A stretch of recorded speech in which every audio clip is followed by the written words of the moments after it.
Magandang hapon po sa inyo lahat. Ito naman po si Marsolo. At pagbabalik na naman ni Marsolo. Ito, mayroon tayong tatalakayin at ipapanood po sa inyo na ito'y usaping flood control, usaping rescue, usaping baha, usaping trahedya dyan naganap sa Cebu City. Kung kamakailan lang itong nagkaroon ng bagyong Tino Uno. Yun. Kasi kagabi lang po yan no. So, eto pag-usapan po natin na kung gaano nga ba katawa-tawa ang Pilipinas sa ibang bansa. Dahil kung noon ang panahon ni Duterte is halos buong mundo is nagbo-volunteer na tumulong sa Pilipinas. Dito po ngayon sa administrasyong Marcos halos wala na po. Aniya sa spokesperson ng Malacanang is sapat po ang pondo. So panoorin po natin para malaman natin kung sapat nga ba ang pondong inilatag ng Malacanang para sa pag-rescue, sa relief good or kung ano-ano pa man na maaaring makatulong sa taong bayan dyan po sa naganap na tragedya dyan sa Cebu. Yung bagyo napakalakas, baha na napakatindi. So panoorin po natin to Sa gitna ng malawakang pinsalang iniwan ng Bagyong Tino, ibinahagi ng Malacanang na walang panawagan ng tulong mula sa ibang bansa ang administrasyon ni Marcos Jr. Ayon kay PCO Undersecretary Attorney Claire Castro, sapat pa daw umano ang pondo ng pamahalaan upang tugunan ng mga relief at recovery operations sa mga apektadong lugar. Aniya, wala po na call for any foreign assistance dahil sa ngayon po ay mayroon pa po tayong pondo para sa ganitong mga klaseng sitwasyon po. Gate ni Castro, may mga quick response funds ang mga frontline agencies na maaari pang ma-replenish at kung kakapusin, makakaasa ang mga LGU ng tulong mula sa Office of the President sa pamamagitan ng local government support funds. Bagamat may ilang bansa umano tulad ng Australia, Canada at USA ang nagpahayag na handang tumulong. Iginiit ng palasyo na hindi pa rin daw sila nananawagan ng tulong para sa Pilipinas. Ngunit para naman kay Crisette Chu, ay wala naman daw talagang nag-o-offer. Sunod-sunod ang sakuna, pero walang nag-o-offer na ibang bansa dahil nga takot silang makurap ang kanilang itutulong sa Pilipinas. Pero noong nakaraang administrasyon, noong Duterte administration, maraming bansa ang tumutulong kapag may sakuna at kalamidad sa Pilipinas. Totoo yan. Ang totoo, walang nag-offer. Sunod-sunod ang sakuna, pero wala nang nag-o-offer. Kung meron man, pakonti-konti. Takot silang makorap. Other countries used to send help in previous administrations. Now they don't want to waste their citizens' hard-earned money by giving it to a government widely known as corrupt. Ngunit wala nang ibang bansang tutulong sa atin. Ito ang reaksyon ni Cavite 4th District Representative Kiko Barzaga sa pahayag ng PCO Undersecretary Attorney Claire Castro na may sapat na pondo ang gobyerno kaya hindi na kailangang humingi ng tulong mula sa ibang bansa matapos ang pananalasa ng Bagyong Tino. Aniya, wala nang bansang tutulong sa atin. Alam nilang nanakawin lang ni Marcos ang ipapadala nila. Ngunit bakit naman ganoon? Pati kalamidad ay tila sinisisi ng Malacanang. Kasalanan umano ng sunod-sunod na kalamidad kung bakit daw tumaas ang bilang ng mga pamilyang Pilipinong nakakaranas ng gutom. Ito ang naging paliwanag ni PCO Undersecretary Attorney Claire Castro matapos lumabas sa pinakahuling survey ng SWS na 22% ng mga pamilyang Pilipino ang nakaranas ng involuntary hunger o ang hindi pagkakaroon ng makakain kahit isang beses sa nakalipas na 3 buwan. Ayon kay Castro, tuloy-tuloy ang epekto ng magkakasunod na bagyo, pagbaha at iba pang sakuna sa kabuhayan ng mga Pilipino. Aniya, kaya po siguro naranasan natin ito because of the calamities na sunod-sunod.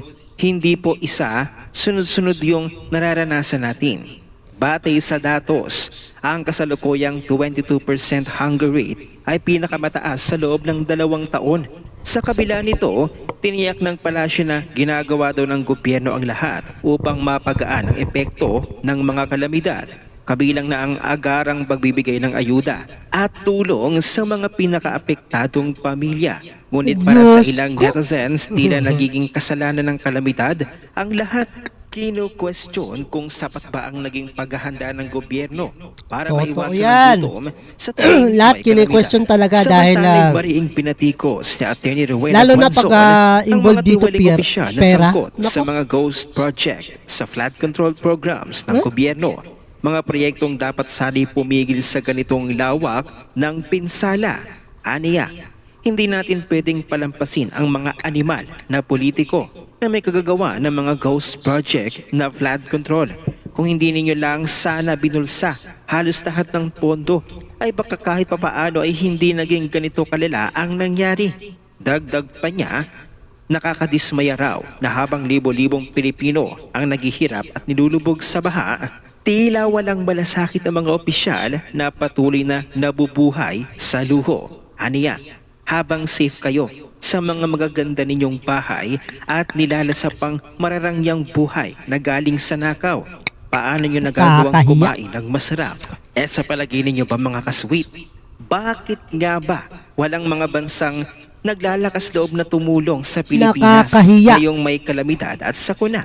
Kaya pinamukha ni Mr. Will Talker kay Nakakahiya BBM at sa po, Marcos talaga administration nakakahiya. kung gaano kahanda ang Duterte administration noon sa mga sakuna at kalamidad kumpara ngayong Marcos administration. Panoorin natin ang buong video.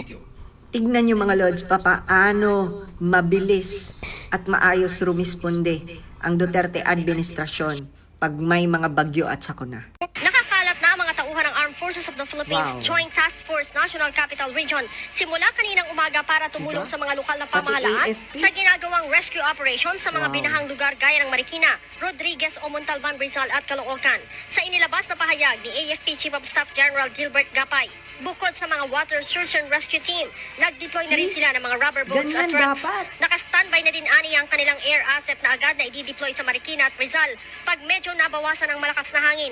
Tuloy-tuloy din ani ang ginagawa nilang koordinasyon sa mga LGUs, MMDA at iba pang national government agencies, lalo na sa mga critical areas. Sa Bicol at iba pang lugar sa Southern Tagalog, nag-deploy sila ng 126 disaster response unit, kabilang ang nasa 1,000 trained and equipped personnel, Wow. 150 mobility assets, 7 rubber boats at 6 na air assets. Kaboom! Nagsasagawa ng clearing operations ang Northern Luzon Command. Yan ang sa Duterte Ilocos Norte, administration. partikular sa pagudpod dahil sa naitalang mga landslide. Kumilos na rin ang PNP Special Action Force para sa pag-rescue Yan sa ang mga Duterte. pinahang lugar sa Metro Manila, Inuunahan yung Rizal, bagyo. Bicol at Occidental Mindoro. Hindi Nakakamiss nauunahan sa ng panahon bagyo. ni Tatay Digong, no? Grabe. Nasaksiyan ko rin Talagang yan. handang-handa. No? Pati AFP.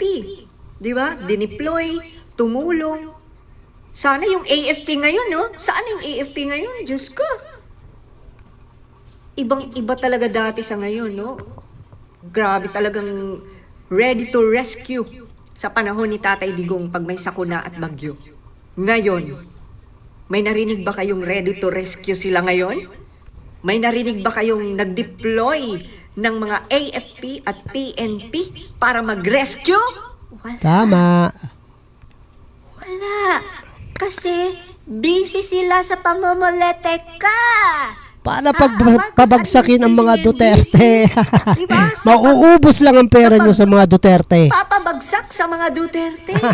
So, which is yung mga kababayan natin Pilipino, lalo na sa Cebu, Nakakahiya. na kailangan nila ng rescue. Di ba? Ng agarang rescue. Nasaan Pero walang ang dumating. gobyerno? Tama ba? Nasisihi ng kalamidad at sakuna. Ngayong tumataas ang bilang ng mga nagugutom na Pilipino. Aba naman, Auntie Claire, ay araw-araw ba ay may kalamidad at sakuna? Isip-isip naman. At bakit kaya walang mga ibang bansa ang nangangas na tumulong sa Pilipinas, magbigay ng mga donasyon sa mga nasalanta ng bagyo at baha? Bakit kaya? Ano ang inyong opinyon?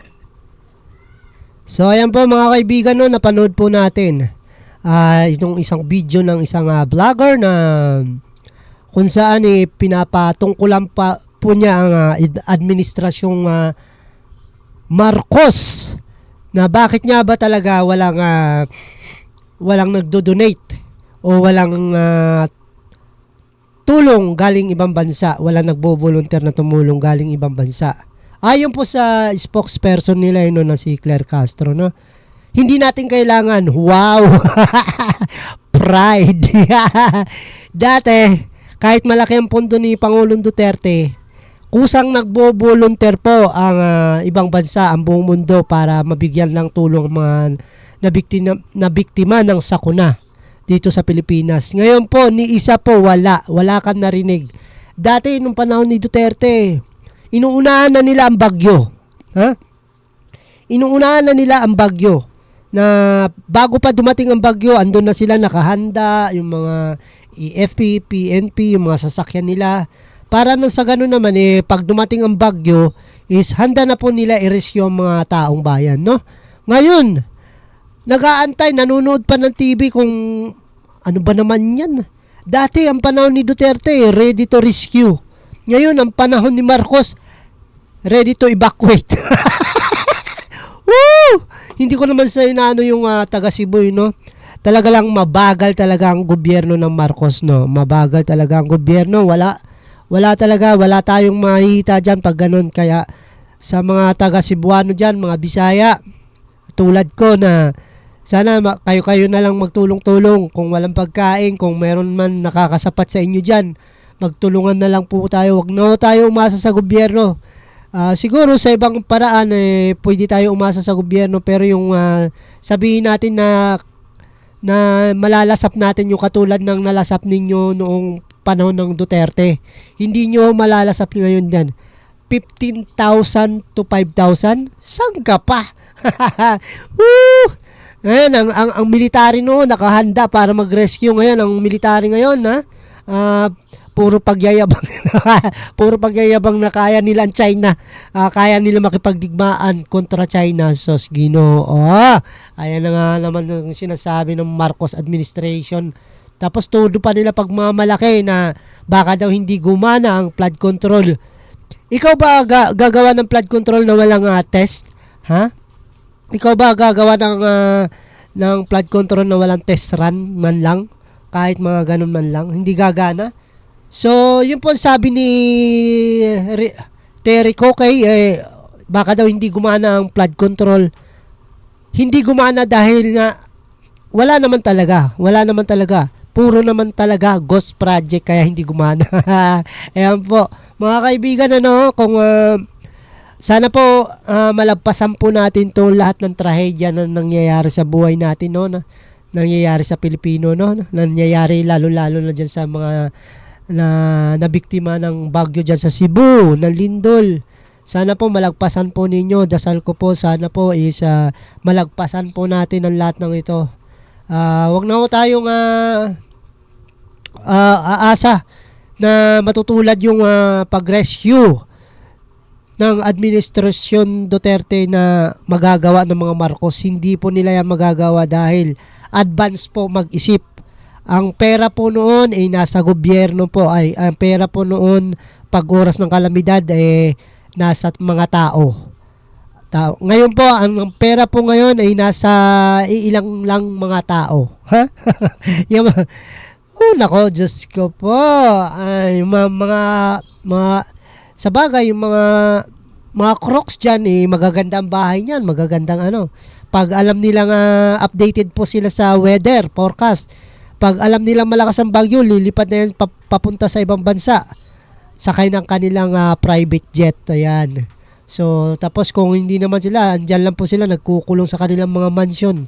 Kawawa naman po yung mga ordinaryong mamayan. Kaya ano nga bang asahan po natin sa gobyernong ito? Sana po, pagdating ng election is, matuto na po tayo. Huwag na naman, ay nako. Matutunan po tayo na iboto talaga yung karapat-dapat. Iboto talaga yung makabayan, makatao. Hindi yung puro lang pagyayabang. Hindi lang puro yung tawag nito. Bunganga, wala naman aksyon. So yan po. Alam mo kasi mas maganda kasi kung independent ka mag-isip.